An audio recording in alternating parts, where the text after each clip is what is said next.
Hello friends, நான் தான் உங்களோட ஏபி. நம்மளை நிறைய பேர் டாக்டரை கடவுள் மாதிரி அப்படின்றது சொல்லுவோம். ஏன் அப்படின்னாக்கா, நமக்கு உடம்பு சரியாச்சோ, அப்படி இல்லைன்னா நம்மளை சுற்றி இருக்கவங்க யாராவதுக்கு உடம்பு நல்லபடியாக குணமாச்சுன்னா கடவுள் மாதிரி காப்பாற்றுனீங்க அப்படின்னு சொல்லி டாக்டரை நம்ம கடவுளாக்குவோம். பட் அதுவே சில பேர் ட்ரீட்மெண்ட் சரியாக பண்ணலைன்னு சொல்லிட்டு கடவுளாக நினச்சிக்கிட்டு இருக்க அந்த டாக்டரையே குத்தி கொல்ற அளவுக்கு முயற்சிகள் நடக்குது. அது வேறு எங்கேயும் இல்லைங்க, நம்ம ஊரில், அதுவும் சென்னையில் தான் நடக்குது. என்ன நடந்தது அப்படின்றது தான் இந்த ஒரு வீடியோவில் தெரிஞ்சுக்க போகிறோம். ஆப்வியஸ்லி நேற்று எல்லா சோஷியல் மீடியாலுமே இதுதான், கிட்டத்தட்ட சிஎம் வரைக்கும் இந்த பிரச்சனை போயிருக்கு. சிஎம் ஒரே வார்த்தை சொல்லிட்டாங்க, அந்த டாக்டரை குத்துனவனை சும்மா விடாதீங்க, உடனடியாக அவனுக்கு தக்க தண்டனை வாங்கணும் அப்படின்ற ஒரு விஷயம் சொன்னாங்க. அதே போல் டெபுட்டி சிஎம்மாக இருக்கிற உதயநிதி ஸ்டாலின் அண்ணா, அவர் அந்த டாக்டரை பார்த்துருக்காரு. அதுக்கப்புறமா ஏடிஎம்கேல இருக்கிற அமைச்சர்கள், டிஎம்கேல இருக்கிற அமைச்சர்கள், இருக்கிற எல்லா பொலிட்டீஷியன்ஸுமே அந்த டாக்டரை பார்த்துருக்காங்க. கிட்டத்தட்ட குத்து வாங்கப்பட்ட அந்த டாக்டர் ஹெவியாக பிளட் லாஸ் ஆகி கிரிட்டிக்கல் சுச்சுவேஷனில் இருக்கார். பட் நேற்று ஈவினிங் தான் கண்ணு முழிச்சு ஓரளவுக்கு நார்மலாக இருக்கார் அப்படின்ற ஒரு விஷயம் தெரிய வந்தது. ஸோ கிட்டத்தட்ட ஒரு கொலை கேஸ் ஆகிற அளவுக்கு இருந்தது. இதோட தொடர்ச்சியாக இந்த ஒரு சம்பவத்துக்கு அப்புறம் டாக்டர்ஸ் இருக்கிற சிட்டியில் இருக்கிற எல்லா டாக்டர்ஸுமே ப்ரொட்டஸ்ட்டில் இறங்கி இருந்தாங்க.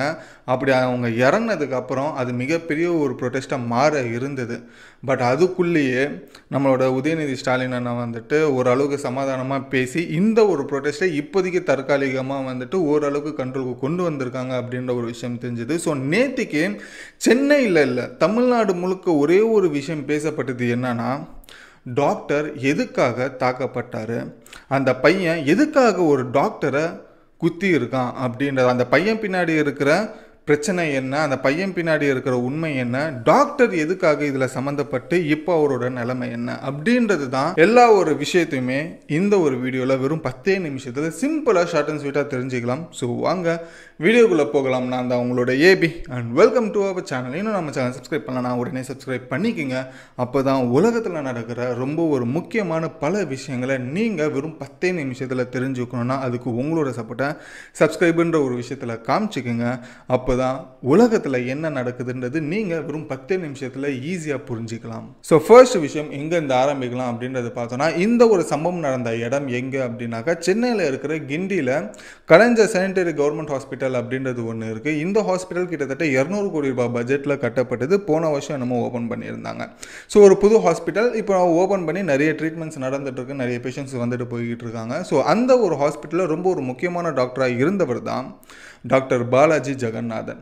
ஸோ இவர் ஒரு கேன்சர் ஸ்பெஷலிஸ்டாக அங்கே இருந்துட்டு இருக்காரு. ஸோ கிட்டத்தட்ட இவரோட எக்ஸ்பீரியன்ஸு கிட்டத்தட்ட 30 வருஷத்துக்கு மேலே இருக்கும் அப்படின்றது சொல்கிறாங்க. கிட்டத்தட்ட இவர் ஒரு நாளைக்கு ஒரு 50 பேஷண்ட்டுக்கும் மேலே பார்க்குறவராக இருக்கார். ஸோ ஆன் டைமுக்கு வரவர், ஸோ டிலேவாக வீட்டுக்கு போகிற ஒரு நல்ல ஒரு டாக்டராக இருக்கார். பட் இந்த டாக்டருக்கே ஏகப்பட்ட உடம்புல பிரச்சனையாக இருந்திருக்கு.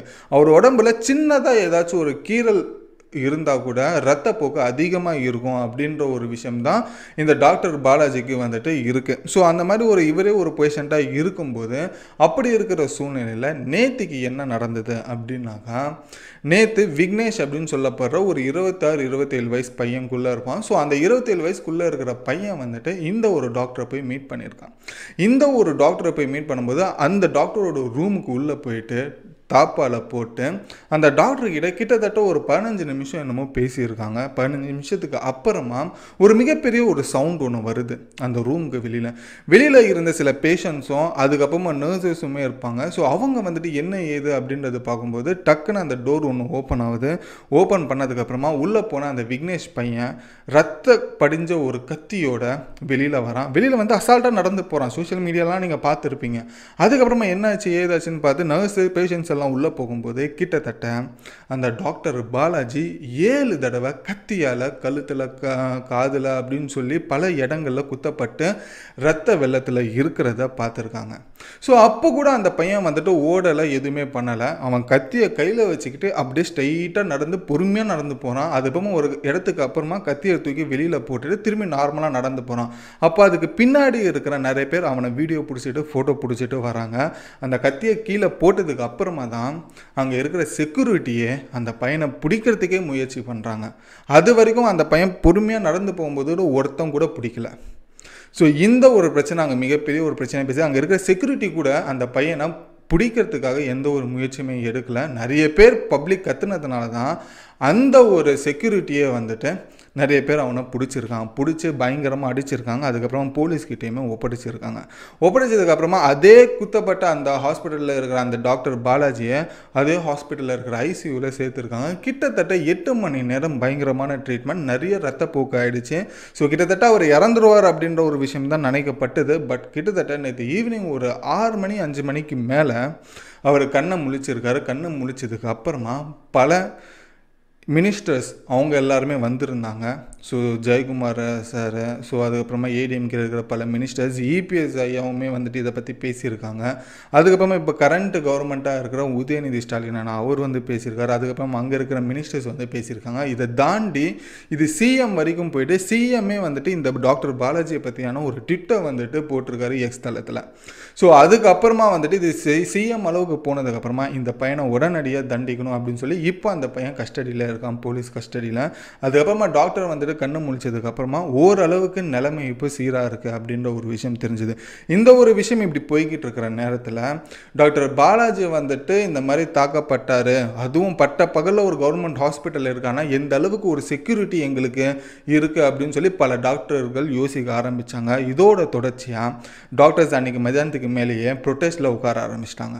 ப்ரொட்டஸ்ட்டில் உட்கார ஆரம்பிச்சதுக்கப்புறமா அவங்ககிட்ட இருக்கிற ஒரே வேண்டுகோள் என்னென்னா, சார் எங்களுக்கு நீங்கள் துப்பாக்கி கொடுங்க சார், எல்லா டாக்டர்ஸ்க்குமே வந்துட்டு ஒரு துப்பாக்கி ஒன்று கையில் கொடுங்க அப்படின்றது. எதுக்காக அப்படின்னா, இந்த மாதிரி அக்யூஸ்டு பசங்களாம் வந்துட்டு ஒரு செக்யூரிட்டி இல்லாமல் கவர்மெண்ட் ஹாஸ்பிட்டலில் வந்துட்டு பட்ட பகல் ஒரு டாக்டரை குத்துற அளவுக்கு ஒருத்தனுக்கு தைரியம் இருக்குன்னா அப்போது எல்லா ஹாஸ்பிட்டலில் இருக்கிற செக்யூரிட்டி இருந்து என்ன பிரயோஜனம் அப்படின்ற ஒரு கேள்வி வருது. அதனால் நீங்கள் எல்லா டாக்டர்ஸ்க்குமே நீங்கள் துப்பாக்கி கொடுங்க, நாங்கள் பார்த்துக்குறோம், இதுக்கப்புறம் எங்கள் உயிரை நாங்கள் காப்பாற்றிக்கிறோம் அப்படின்ற ஒரு அளவுக்கு ப்ரொட்டஸ்ட்டில் இறங்கிட்டாங்க. இதோட தொடர்ச்சியாக நாளைக்கு எந்த ஒரு டாக்டர்ஸுமே வந்துட்டு வேலை செய்ய மாட்டாங்க அப்படின்ற ஒரு விஷயமும் சொல்லப்பட்டது.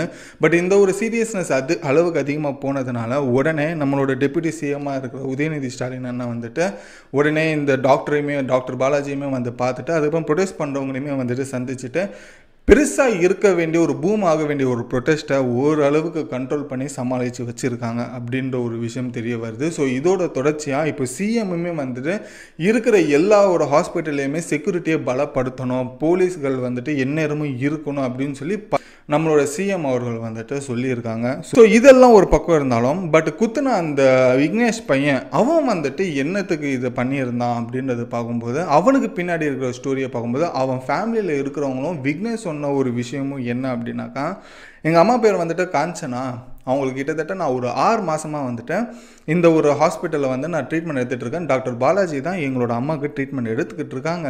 ஸோ கிட்டத்தட்ட வந்துட்டு எங்கள் அம்மாவுக்கு வந்துட்டு போக போக உடம்பு வந்துட்டு சரியாகும்னு பார்த்தா இன்னும் மோசமாக தான் ஆகிக்கிட்டு இருக்கு. பட் இருந்தாலும் டாக்டர்கிட்ட நாங்கள் நிறைய தடவை கேட்போம் என்ன ஆச்சு எங்கள் அம்மாவுக்கு அப்படின்னு சொல்லி. பட் டாக்டர் வந்துட்டு பெருசாக எங்களுக்கு எந்த ஒரு ரெஸ்பான்ஸும் பண்ணலை.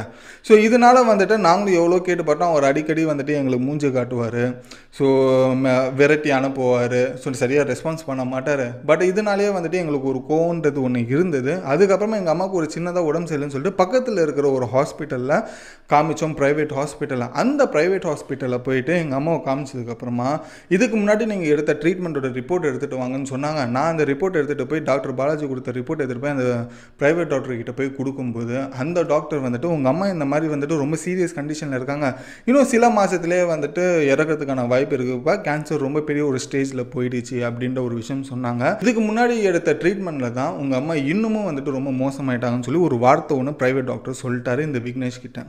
விக்னேஷ் வந்துட்டு விரக்திக்கு உச்சியில் போயிட்டு என்ன பண்ணார்னா வந்துட்டு நேற்று இந்த ஒரு சம்பவம் நடந்தது இல்லையா, அதுக்கு முந்தா நேற்று வந்துட்டு விக்னேஷ் இதே பாலாஜி டாக்டரை வந்துட்டு போய் பார்த்துருக்காரு அதே ஹாஸ்பிட்டலில். இந்த மாதிரி என்னோட ப்ரைவேட் டாக்டர் ஒன்று பார்த்தேன், இந்த மாதிரி இப்படி சொல்கிறாரு, என்ன நடந்தது, எங்கள் அம்மாவுக்கு என்ன ட்ரீட்மெண்ட் கொடுத்தீங்க, இப்போயாவது நீங்கள் சொல்லுங்கன்னு சொல்லி முந்தா நேற்று வந்துட்டு ஒரு 1 மணி நேரம் டாக்டர் பாலாஜியும் விக்னேஷும் பேசியிருக்காங்க. அதுக்கப்புறமா 1 மணி நேரம் கழிச்சு உள்ளே என்ன நடந்ததுன்னு தெரியல, என்ன பேசினாங்கன்னு தெரியல. 1 மணி நேரம் கழிச்சு விக்னேஷும் வெளியில் வந்திருக்கான். அந்த கோவத்தில் தான் நேற்றுக்கு இந்த ஒரு சம்பவம் பண்ணான் அப்படின்ற ஒரு விஷயம் பார்க்கப்படுது. இது எல்லாமே வந்துட்டு விக்னேஷ் சைட்லேருந்து சொல்லப்பட்ட ஒரு விஷயம். பட் டாக்டருக்குள்ளே இருந்த கான்வர்சேஷன் என்னன்றது இன்னும் வரைக்கும் எக்ஸாக்டாக என்னன்னு தெரியல. சரி, ப்ரைவேட் டாக்டர் இந்த மாதிரி சொல்லிட்டாங்க அப்படின்றப்போ இந்த ஒரு விஷயத்தை இந்த ஒரு கோவத்தில் விக்னேஷ் வந்துட்டு அந்த டாக்டர் பாலாஜியை வந்துட்டு எங்கள் அம்மாவை இவன் தான் வந்துட்டு தப்பான ட்ரீட்மெண்ட் கொடுத்து இன்னும் மோசமாக எங்கள் அம்மா சாகிற நிலைமைக்கு போயிட்டாங்க அப்படின்னு சொல்லி 7 முறை வந்துட்டு 7 தடவை டாக்டர் பாலாஜி அவர்களை வந்துட்டு சும்மா காய்கறி கட்டுற கத்தி எடுத்துகிட்டு போய் குத்தி இருக்கிறான். ஓகேங்களா? ஸோ இதுதான் நடந்த ஒரு விஷயம். ஸோ இதோட தொடர்ச்சியாக அவங்களோட விக்னேஷோட வீட்டில் வந்துட்டு விசாரிக்கும்போது அவங்க அம்மா கிட்டேயுமே, விக்னேஷ்க்கு ஒரு தம்பி இருக்கான், அவங்ககிட்டயுமே, அதுக்கப்புறமா விக்னேஷோட கசின்கிட்டையுமே கேட்கும்போது அவங்க என்ன சொல்கிறாங்கன்னா, ஆமாங்க டாக்டர் பாலாஜி வந்துட்டு சரியாக ரெஸ்பான்ஸ் பண்ண மாட்டார், நம்ம பேசினா கூட அவர் சரியாக வந்துட்டு காது கொடுத்து கேட்க மாட்டார், நாங்கள் என்ன விஷயம்னு கேட்டால் கூட அவர் ஒழுங்காக எங்களை எக்ஸ்பிளைனும் பண்ண மாட்டார் அப்படின்ற ஒரு விஷயம் அவங்களும் வந்துட்டு விக்னேஷ் என்ன சொன்னானோ அதே போல் தான் அவங்க குடும்பத்தில் இருக்காங்க எல்லாருமே சொல்லியிருக்காங்க. அது மட்டும் இல்லாமல் விக்னேஷோட அப்பா ஒரு 3 மாதத்துக்கு முன்னாடி தான் இறந்துருக்காரு. அவருக்கு இருக்கிறது ஒரே ஒரு அம்மா தான்.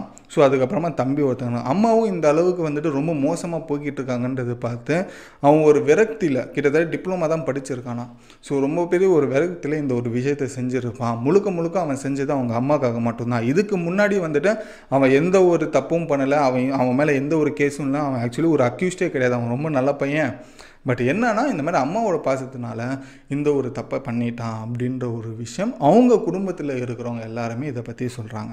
சரி, இது வந்துட்டு ஒரு சைடு அவங்க அம்மாக்காக இதை பண்ணான் அப்படின்றது சொன்னால் இது சரின்ற ஒரு விஷயம் ஆகுமான்னு கேட்டால் கண்டிப்பாக கிடையாதுங்க. அவங்க அம்மாவுக்கு இந்த மாதிரி தப்பான ட்ரீட்மெண்ட் இருக்கான்றது இவனுக்கு வந்துட்டு ஒரு அளவுக்கு ஒரு டவுட் இருக்குன்னா அதுக்கு இருக்குது போலீஸ் ஸ்டேஷன், அதுக்கு இருக்குது கோர்ட்டு, அதுக்கும் மேலே மனு போட்டு டேரெக்டாக சிஎம்ஐ கூட நம்ம அப்ரோச் பண்ணலாம். பட் அவன் அதை செய்யலை.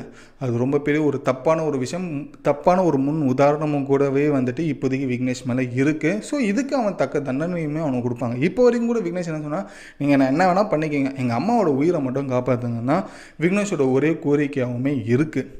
ஸோ இதுக்கப்புறமா டாக்டர் பாலாஜி வந்துட்டு சரியானதுக்கப்புறமா அவர்கிட்டையுமே ஒரு சில இன்வெஸ்டிகேஷன் நடத்தி 2 பேருக்கும் என்ன பிரச்சனை, என்ன கான்வர்சேஷன் போச்சு, ஒரு மணி நேரமாக நீங்கள் பேசுனீங்களே என்ன கான்வர்சேஷன் போச்சு அப்படின்றது டாக்டர் பாலாஜிக்கிட்டையுமே இதுக்கப்புறமா கேட்கலாம். ஸோ அதுக்கப்புறமா என்ன உண்மைகள் வருதுன்றது அதுக்கப்புறப்பட்டது தான். ஸோ இதுதாங்க டாக்டர் பாலாஜிக்கும் அக்யூஸ்டாக இப்போ இருக்கிற விக்னேஷ்க்குமே நடந்துட்டு இருக்கிற பிரச்சனை. ஸோ இதுதான் நேற்றுக்கு நடந்த ஒரு விஷயங்களும் தெரிஞ்சுக்கோங்க. ஸோ இந்த ஒரு இன்ஃபர்மேஷன் உங்களுக்கு யூஸ்ஃபுல்லாக இருந்ததுன்னா லைக் பண்ணி மற்றவங்களுக்கும் இந்த ஒரு வீடியோவை ஷேர் பண்ணுங்கள். அவங்களும் இருக்கிற உண்மை என்னன்றதையுமே தெரிஞ்சுக்கிட்டோம். இன்னும் நம்ம சேனல் சப்ஸ்கிரைப் பண்ணலாம், உடனே சப்ஸ்கிரைப் பண்ணிக்கோங்க. இதோட இந்த வீடியோ முடிச்சுட்டு அடுத்த ஒரு இன்ஃபர்மேஷனான ஒரு முக்கியமான ஒரு வீடியோவில் உங்களை வந்து பார்க்குறேன். Until then bye bye AV.